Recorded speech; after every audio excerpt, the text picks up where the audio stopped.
When Sam moved into his new house, he believed he had finally found the peaceful life he had always wanted. He had worked for years in a noisy city, saving every coin he could to buy a home where he could rest, grow a small garden, and invite friends without worrying about constant traffic or rude landlords. The little neighborhood seemed perfect at first. The streets were clean, trees lined both sides of the road, and almost every yard looked freshly trimmed. Families walked in the evening, and children played with their bicycles after school. But there was one detail that Sam noticed almost immediately. A woman across the street stood at her window for long periods, watching every move that happened outside. She was not old, but her sharp eyes and serious face gave her the look of someone who wanted control. Her name was Karen, and she was the head of the Homeowners Association, also called the HOA. Sam had heard about HOAs before, but he thought they were simple groups that collected fees to take care of the park or organize meetings. He had no idea how much power Karen believed she had. On the very first morning after Sam moved in, Karen came over holding a clipboard. She greeted him with a smile that felt more like an inspection than a welcome. "Hello, I am Karen. I run the HOA. I hope you enjoy living here," she said. "But I must remind you of some rules." Sam had just placed his coffee mug on the porch rail. He nodded politely. Karen began listing things as if she was reading from a long book. Trash cans must be set out only after 6 in the evening and must be brought back by 9 in the morning. Grass must be cut once a week. No cars can be parked in front of the houses overnight. Curtains must be light-colored, not dark, because dark curtains make the street look gloomy. Decorations outside the house must be approved by the HOA. Mailboxes must remain the same color as all others. No holiday lights are allowed past January 10th. Sam blinked. He was not used to such detailed orders. In his old apartment, no one cared if he left a plant on the balcony or parked his car a little sideways. Still, he smiled and said, "Thank you for letting me know. I will do my best."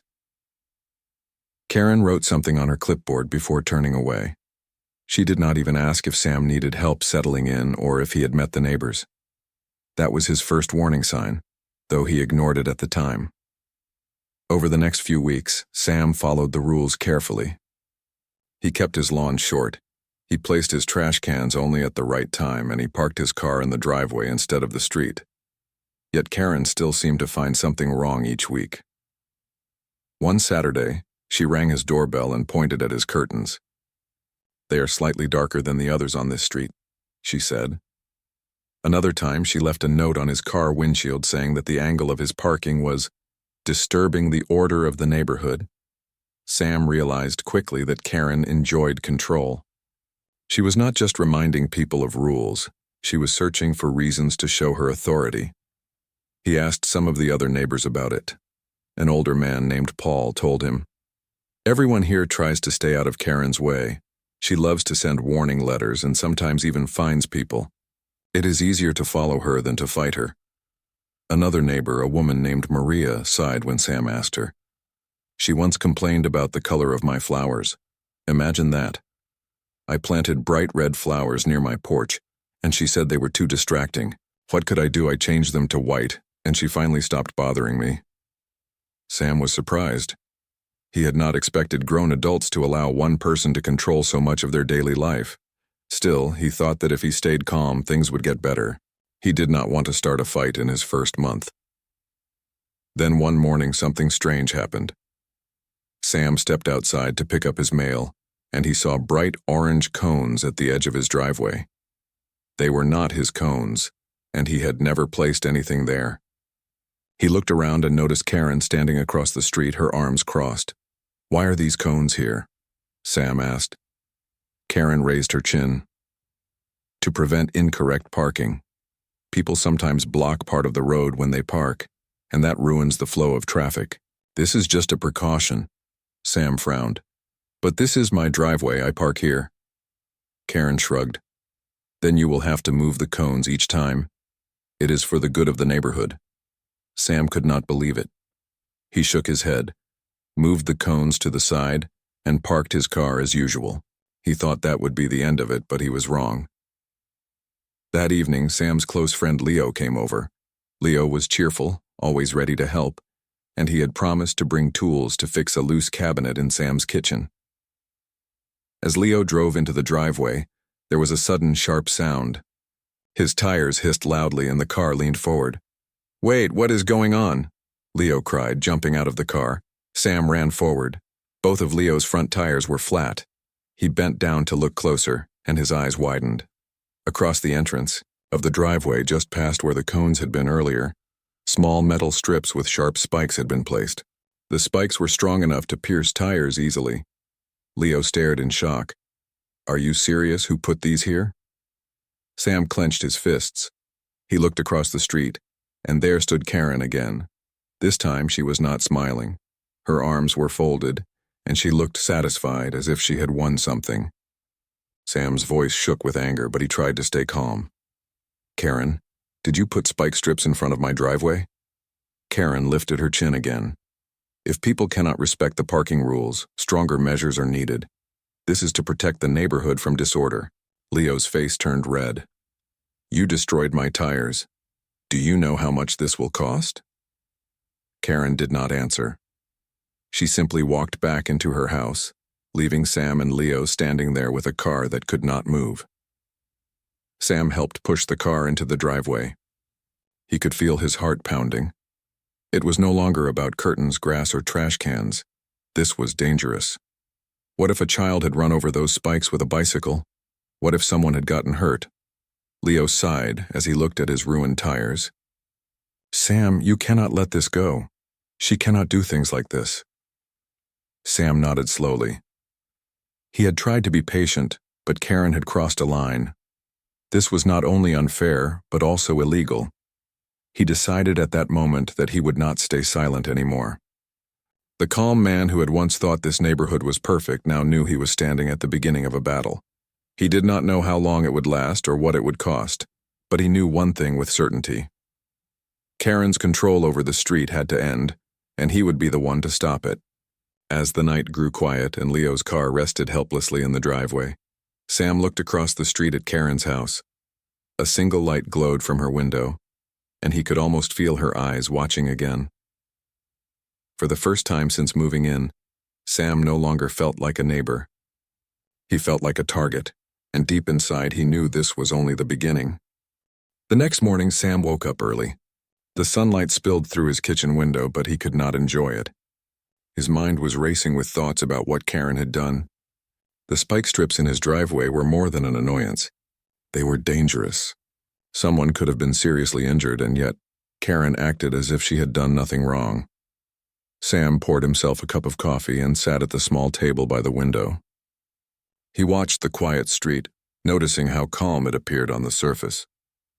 Children rode their bikes along the sidewalk.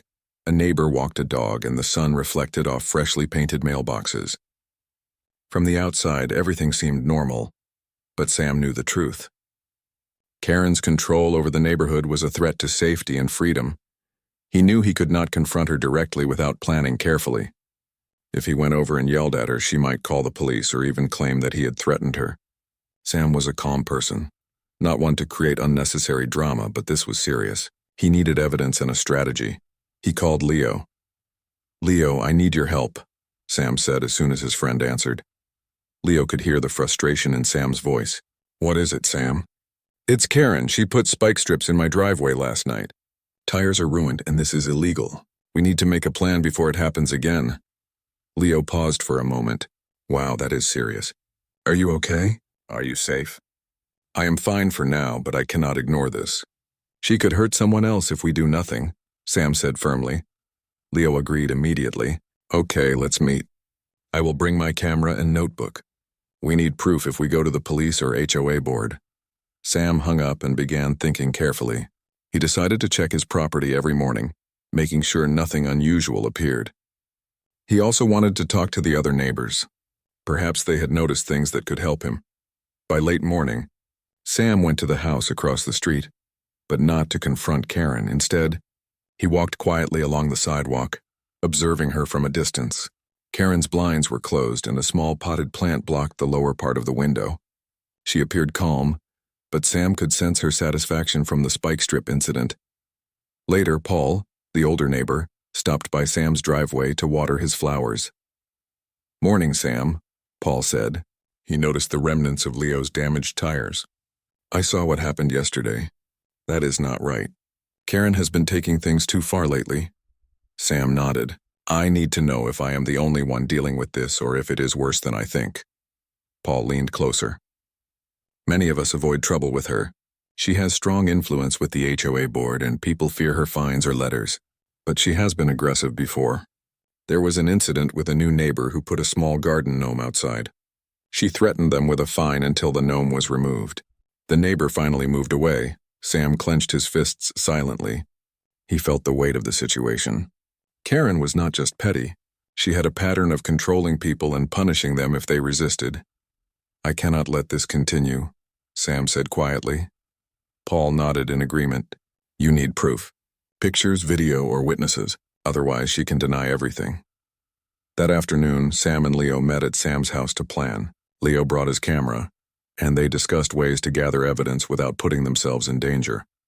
"We can set up a hidden camera facing the driveway," Leo suggested. "If she does something again, we will have clear footage. We should also take notes on dates, times, and incidents. If we need to go to the police or HOA board, we cannot rely on memory alone." Sam agreed. "Yes, I will also talk to other neighbors quietly. Maybe someone else has seen her do strange things. If we get enough information, we can act safely and legally." They spent the next 2 hours mapping the plan. Sam would check the driveway early in the morning and late in the evening. Leo would help with the camera setup and document every incident. They also decided to record any conversations with Karen, making sure their safety and privacy were maintained.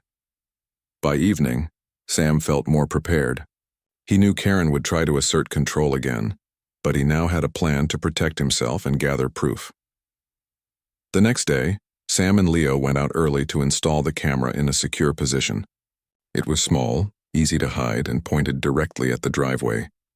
They tested the angle and ensured it captured the entire entrance clearly. Sam felt a small relief.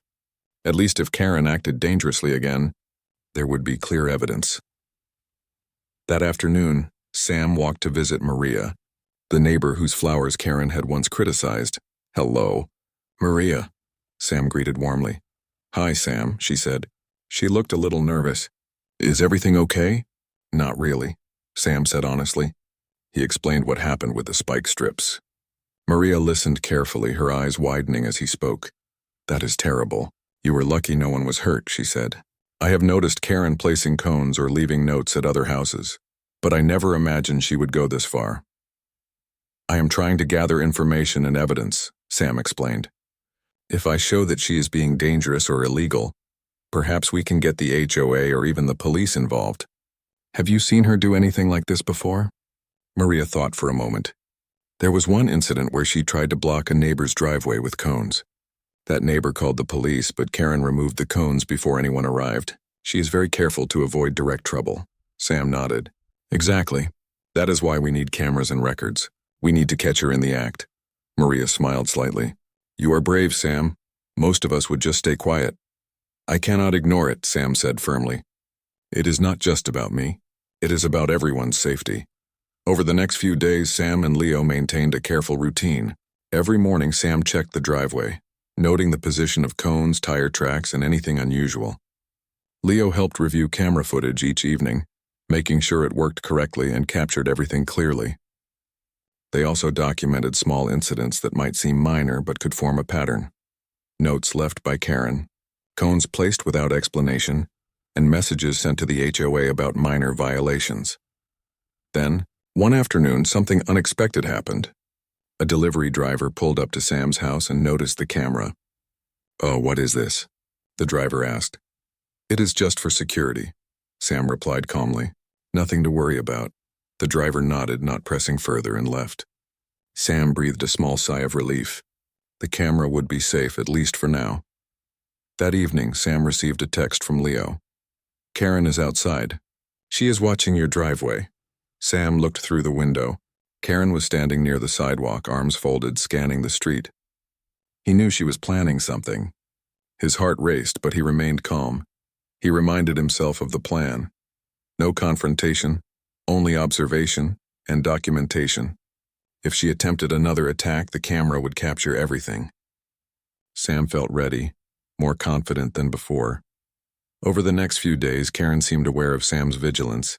She no longer left cones at the edge of his driveway, but she increased her presence. She would stand near the sidewalk, write in a notebook, and occasionally take photos of Sam's lawn or car. It was clear that she noticed the camera, though she did not know its exact location. Sam realized that this silent observation battle had begun. It was not just about spike strips or cones. It was about who controlled the street, and Sam was not going to give up.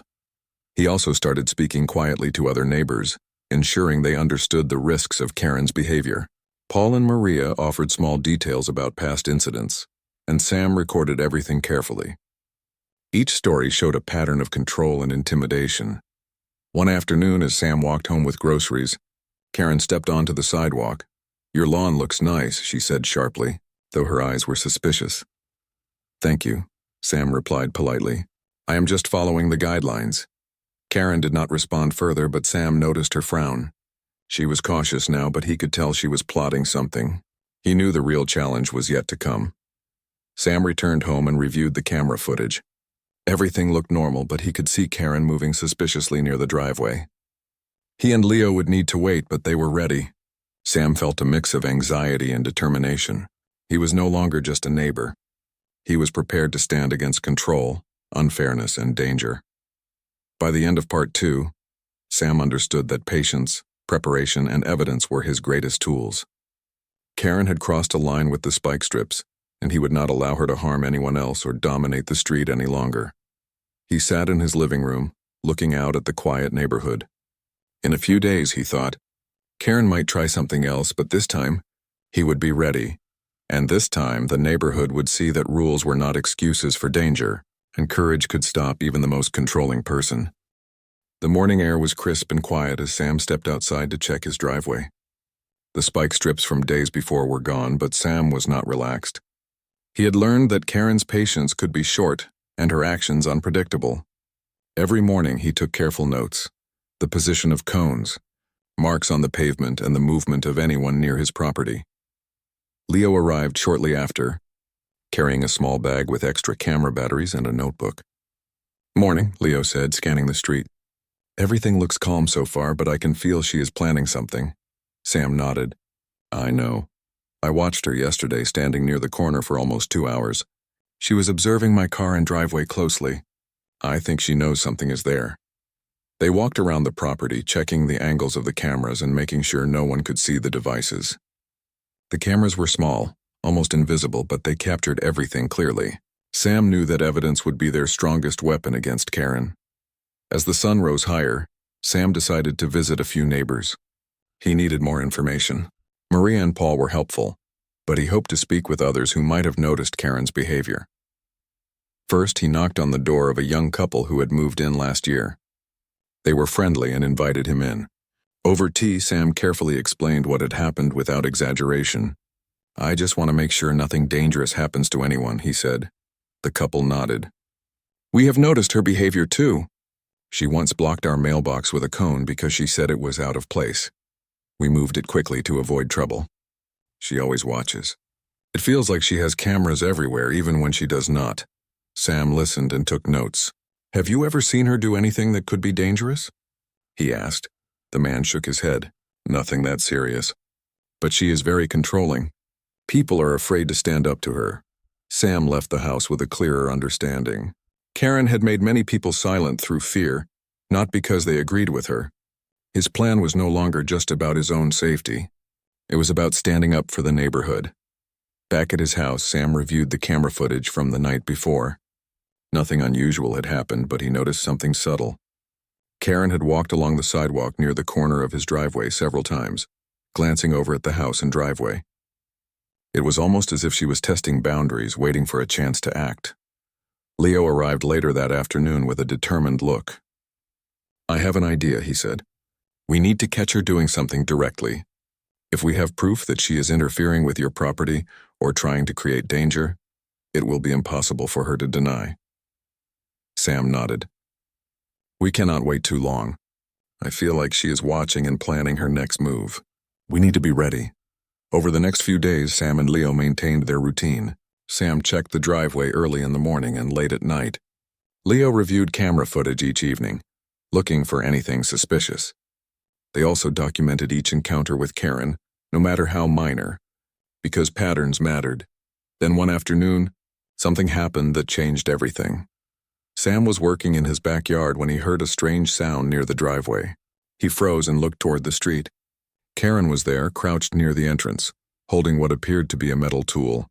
She glanced around and Sam quickly grabbed his phone. "Leo, she is outside. She is near the driveway," Sam whispered urgently. "Stay calm. Do not confront her."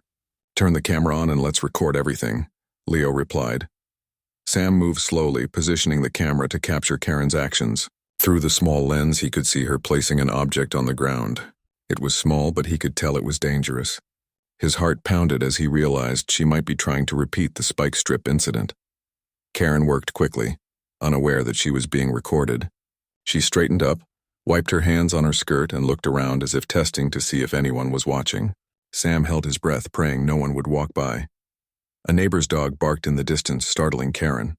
She froze for a moment, then glanced directly toward Sam's yard. Their eyes met briefly, and Sam could see a flicker of surprise in her expression. She stepped back quickly and walked toward her house, closing the door behind her. Sam exhaled slowly. "Leo, we got it. We have proof," he said, his voice shaking with relief and anger. Leo looked at the camera footage. "Yes, she was clearly trying to interfere with your driveway again.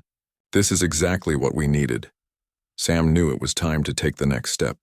They could not simply ignore the situation. Karen had gone too far. He decided to contact the local police and the HOA board. The following day, Sam called the police to report the incident. He explained calmly what had happened, detailing the spike strips and Karen's recent actions. The officer listened carefully and asked him to send the video footage as evidence. Sam felt a mixture of relief and apprehension. He knew this was serious, but he also knew he had done the right thing. After the police report, Sam prepared a statement for the HOA board. He included the dates of each incident, the notes he had taken, and the footage captured by the cameras. It was clear, factual, and professional. He did not exaggerate or make accusations without proof. When the day of the HOA meeting arrived, Sam felt nervous but determined. He knew many residents were afraid of Karen, but he also knew that truth and evidence were on his side. The room was filled with neighbors, and Karen sat at the front, clipboard in hand, looking confident. Sam approached the podium, took a deep breath, and began to speak. "I moved into this neighborhood recently," Sam said. "I respect the rules in the community, but there have been actions taken that are dangerous and unfair. I have documented these incidents and have evidence to show what happened. My goal is not to create conflict, but to ensure the safety and fairness of our neighborhood." He played the video footage on a large screen for everyone to see. The room grew silent as Karen crouched near Sam's driveway, placing a small object on the ground and glancing around. The evidence was clear, undeniable. The board members whispered among themselves. One older man spoke up. "This is serious. No resident should feel unsafe or have their property tampered with. Thank you for bringing this to our attention." Karen's face turned red. She tried to speak, but the board chair raised a hand. "We will investigate this thoroughly.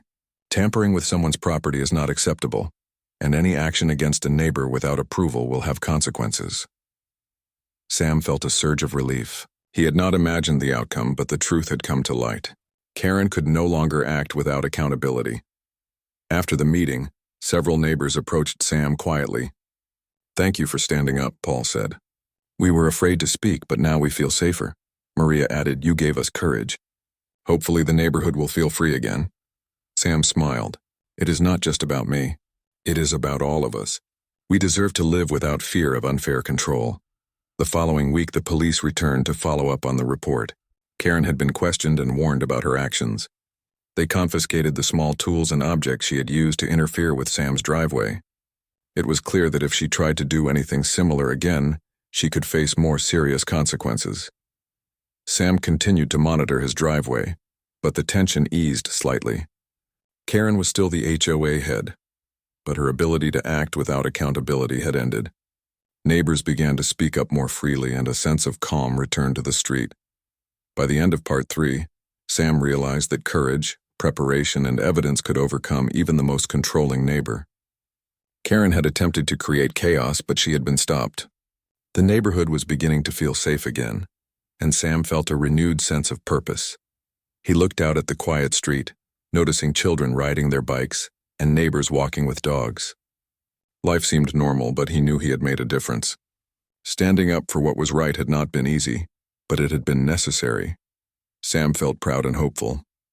The neighborhood was no longer ruled by fear. Karen's control had been challenged, and the residents could now enjoy the community without constant worry. And for the first time since he moved in, Sam felt at home. After the HOA meeting, Sam felt a small sense of relief, but he knew Karen was not finished. Her pride had been hurt, and her usual control had been challenged. He noticed subtle changes immediately. Karen no longer placed objects in driveways or left notes on cars, but she began watching more closely from her porch and windows. She would make frequent trips to the corner of the street, scanning for anyone breaking rules, and her eyes often lingered on Sam's house. Sam understood that Karen was escalating in a different way. She could no longer act openly, so she would try to intimidate him quietly. He shared his thoughts with Leo one evening as they reviewed the latest camera footage. "She is definitely planning something," Leo said, pointing to the footage. Karen had walked past the driveway slowly, her eyes scanning carefully. "She's acting differently. Watch how deliberate her steps are." "She's testing boundaries," Sam nodded. "We need to be ready for anything. I will check the property every morning and evening. If she tries something dangerous again, we have to catch it immediately." The next morning, Sam stepped outside early, carrying a notebook and a small flashlight. He walked slowly around the driveway, checking for unusual marks, objects, or footprints. Everything seemed normal, but he did not let his guard down. Karen's actions had already shown that she was unpredictable. Later that day, a neighbor named Tim approached him. Tim had recently moved into the neighborhood and had noticed Karen's controlling behavior as well. "I saw her yesterday taking pictures of my fence," Tim said. "She told me the paint color was wrong, but I followed the approved guidelines. She seems to enjoy finding small problems and making a big deal out of them." Sam nodded. "You're right. That's exactly what she does. I've been documenting everything. She tried to interfere with my driveway before. We have cameras and evidence now, but she's clever. She watches, waits, and finds new ways to assert control." Tim looked worried. "I feel like I can't even enjoy my property without her judging everything." "What can we do?" "Stay calm and document everything," Sam advised. "If she crosses a line, we can show proof to the HOA board or the police. She cannot act without consequences if we have evidence." Over the next few days, Karen's tactics became more subtle. She began leaving small notes on neighbors' doors. The notes were not dangerous, but they were designed to intimidate. "Your lawn needs attention," or "Please follow HOA rules carefully," were written in a strict, formal tone. Sam knew the purpose was psychological. Karen wanted to remind everyone that she was watching and that she had power. Sam continued to watch and document her behavior. He noticed that her routine had changed.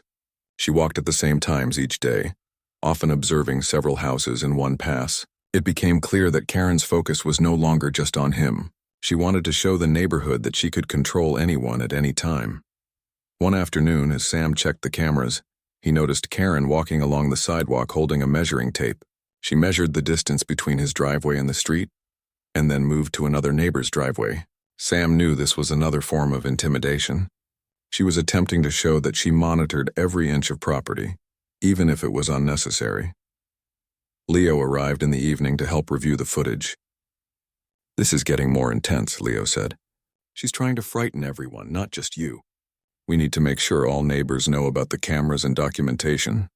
If she tries something dangerous again, she must be held accountable immediately." Sam agreed.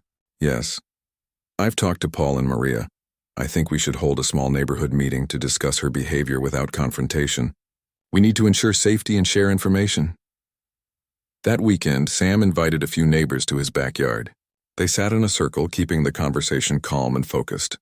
Sam explained the situation, shared his observations, and advised them to document Karen's actions. "It's not just about being polite or following rules," Sam said. "It's about safety.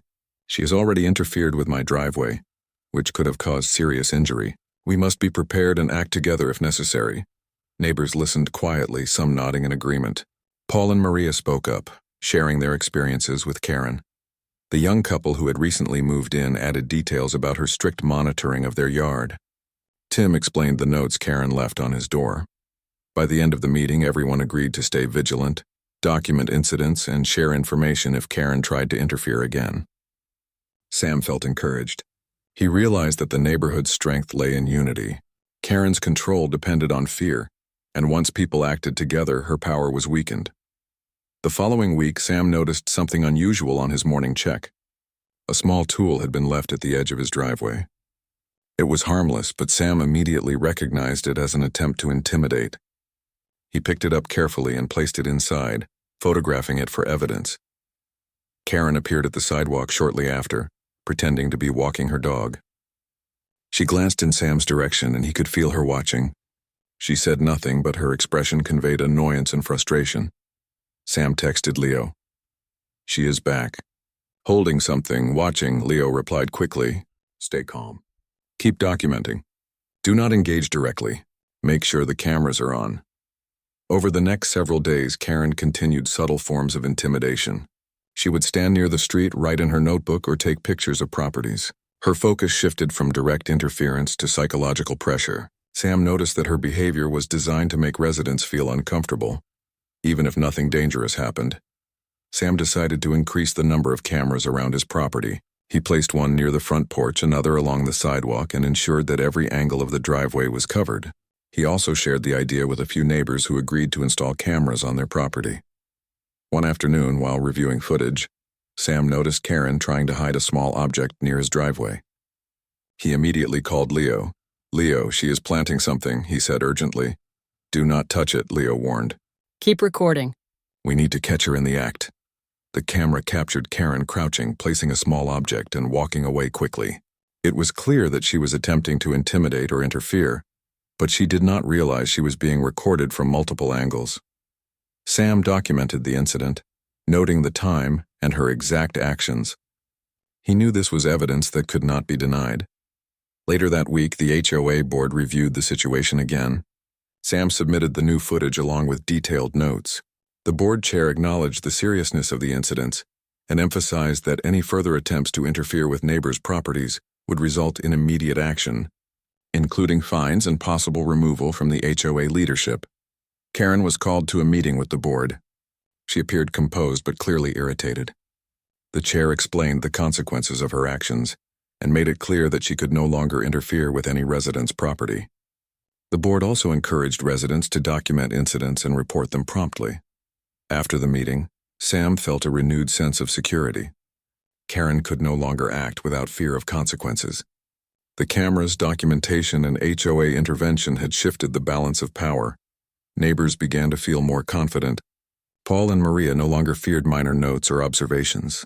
The young couple and Tim felt supported. Sam realized that standing together as a community was the strongest response to Karen's controlling behavior.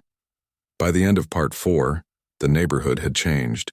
Karen remained the HOA head, but her ability to intimidate or interfere without consequences had ended. Sam felt proud of the careful planning, documentation, and courage that had restored safety and fairness to the street. He looked out at the quiet neighborhood, watching children play and neighbors greet each other. The tension that had once filled the air had eased, replaced by a sense of unity and vigilance. Karen's control had been challenged, and the residents could now enjoy their homes without fear. Sam knew the struggle was not over completely, but the neighborhood had taken the first and most important step toward reclaiming safety and peace. The neighborhood had finally begun to feel normal again, but Sam knew that vigilance was still important. Karen, though warned and observed, had proven before that she could be unpredictable. He continued to check the cameras each morning and evening, keeping detailed notes of any unusual activity. Leo remained a reliable partner, reviewing footage and documenting incidents. One morning, Sam noticed something new. Karen was standing outside her house holding a folder. She appeared agitated, pacing back and forth while watching the street. Her eyes frequently glanced toward Sam's driveway, but she did not attempt any direct interference. Sam could sense that she was planning something, though this time it might be a more serious move. "Leo, she's up to something," Sam said quietly when he called his friend. "I think she's preparing for the HOA meeting next week." We need to be ready, Leo agreed. We should continue documenting everything. If she tries to manipulate the meeting or intimidate anyone, we will have evidence to counter her. Over the next few days, Sam shared the camera footage with the HOA board. The board was impressed by the thorough documentation, noting that Karen's repeated attempts to interfere with residents' properties were unacceptable. They assured Sam that if Karen attempted further intimidation or dangerous actions, they would take immediate steps, including legal consequences. Despite the warnings, Karen's pride remained unbroken. She continued subtle attempts at intimidation, such as writing notes about lawn heights or mailbox positions. She would stand near the sidewalk, scanning homes and occasionally taking pictures. However, the residents were now prepared. Cameras were in place and everyone had agreed to document and report any incident. Karen's control over the neighborhood was weakening. A week later, the HOA scheduled a formal meeting to address Karen's behavior. Sam and several neighbors attended. The room was filled with tension as Karen entered, holding her usual clipboard and wearing a carefully composed expression. This time she was aware that everyone had evidence of her previous actions. The board chair called the meeting to order. We are here to discuss repeated violations by a member of the HOA leadership. These violations include interference with residents' property and intimidation tactics. We have reviewed the evidence submitted by the residents. Sam was asked to present his findings. He calmly explained the incidents, showing the dates, times, and camera footage. The video clearly showed Karen placing objects near Sam's driveway and measuring other neighbors' properties. This evidence shows repeated interference and dangerous actions, Sam stated. Our goal is to ensure safety and fairness. We are asking the HOA to take necessary steps to prevent further incidents. Karen attempted to speak, but the board chair interrupted. We have reviewed your actions thoroughly. You have been warned before. Any further attempts to interfere with property or intimidate residents will result in immediate removal from the HOA leadership and possible legal action. Karen's face turned red, and she shifted uncomfortably in her seat. The board continued, making it clear that residents had the right to feel safe in their homes. They encouraged anyone affected by previous actions to document incidents and report them promptly. Several neighbors spoke in support of Sam. Paul shared his experiences with Karen's controlling behavior, while Maria described the impact on her home and garden. Tim mentioned the notes Karen had left on his door. Each account reinforced the evidence and demonstrated a clear pattern of intimidation. By the end of the meeting, the board voted unanimously to remove Karen from her leadership position. The decision was final, and the consequences were explained clearly. Any further attempts to interfere with residents would lead to police involvement and legal consequences. Karen left the meeting quietly, avoiding eye contact with the residents. For the first time, she could not maintain her usual authority. The room felt lighter, as if a weight had been lifted from everyone present. After the meeting, Sam walked home with Leo. It feels good to know that it is over, Sam said. The neighborhood can finally be safe again. Leo nodded. Yes, you handled it carefully and calmly. Evidence and patience won the day. Karen cannot harm anyone anymore without facing consequences. Over the following weeks, life in the neighborhood returned to normal. Children played freely. Neighbors greeted each other without fear, and the small sense of tension that had once filled the air disappeared. The spike strips and intimidating notes were no longer a concern. Residents felt empowered to enjoy their homes and make decisions without fearing punishment from Karen or anyone else. Sam continued to maintain the cameras, but they were now used for general security, rather than protection against a controlling neighbor. He and Leo occasionally reviewed the footage, but it showed only the normal activities of the neighborhood. Karen no longer acted aggressively, and the threat of further interference had vanished. One afternoon, Sam decided to organize a small neighborhood gathering. He invited Paul, Maria, Tim, and the young couple who had recently moved in. They brought snacks and drinks, setting up chairs in Sam's backyard. "This is nice," Maria said, smiling as children ran around and neighbors chatted. "It feels like the neighborhood is ours again." "Yes," Sam agreed. "It was a challenge, but we faced it together. The key was staying calm, documenting everything, and supporting each other," Paul added. "You showed us that standing up for what is right makes a difference." Karen's control could not survive evidence and courage. As the sun set, the neighborhood felt peaceful and safe. Sam looked around at the smiling faces and realized that the battle had been worth it. Karen's actions had disrupted life for a while, but unity, preparation, and patience had restored harmony. A few weeks later, Sam received a letter from the HOA. It confirmed that Karen had been removed from her leadership position and that any future attempts to interfere with residents would be treated seriously. The letter also thanked Sam for his careful documentation and responsible handling of the situation. Sam shared the news with Leo and the neighbors. There was a sense of accomplishment and relief. The residents had not only protected themselves, but had also set a standard for fairness and safety. The neighborhood could now thrive without fear of arbitrary control. As the months passed, Karen gradually faded from the center of attention. She no longer monitored properties or left notes. She maintained her house quietly but no longer held any authority. Residents could focus on gardening, socializing, and enjoying their homes. Sam continued his life peacefully. He worked in his garden, fixed small issues around the house, and spent time with friends. He felt proud of what had been accomplished. Standing up for safety, fairness, and community had been difficult, but it had strengthened the bonds among neighbors. One afternoon, as Sam watered his lawn, Leo came over. "It feels different now, doesn't it?" Leo said. "The street is calm and everyone is happy." "You made a big difference," Sam smiled. "Yes, we made a difference together. It wasn't just me. Everyone who spoke up, documented, and stayed calm helped restore the neighborhood. That is what counts." By the end of the year, the neighborhood had regained its sense of unity. Children played without worry, neighbors shared small celebrations, and life moved forward naturally. The incident with Karen became a story people remembered, but it no longer caused fear. Instead, it reminded everyone of the importance of community, courage, and standing up for what is right. Sam felt a deep sense of satisfaction. He had faced a difficult situation, navigated challenges with patience and care, and helped ensure that everyone could feel safe and respected.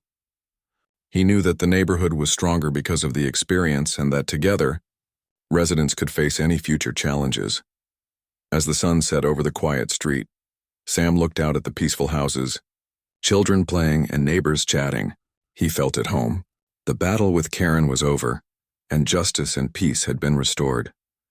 The neighborhood had learned that careful planning, unity, and courage could overcome control, fear, and intimidation. Sam smiled, knowing that the community he had joined months ago was now a place of safety, respect, and friendship. The street no longer belonged to fear or control. It belonged to the residents who cared for it, protected it, and stood together. And for the first time in many weeks, Sam felt truly at peace.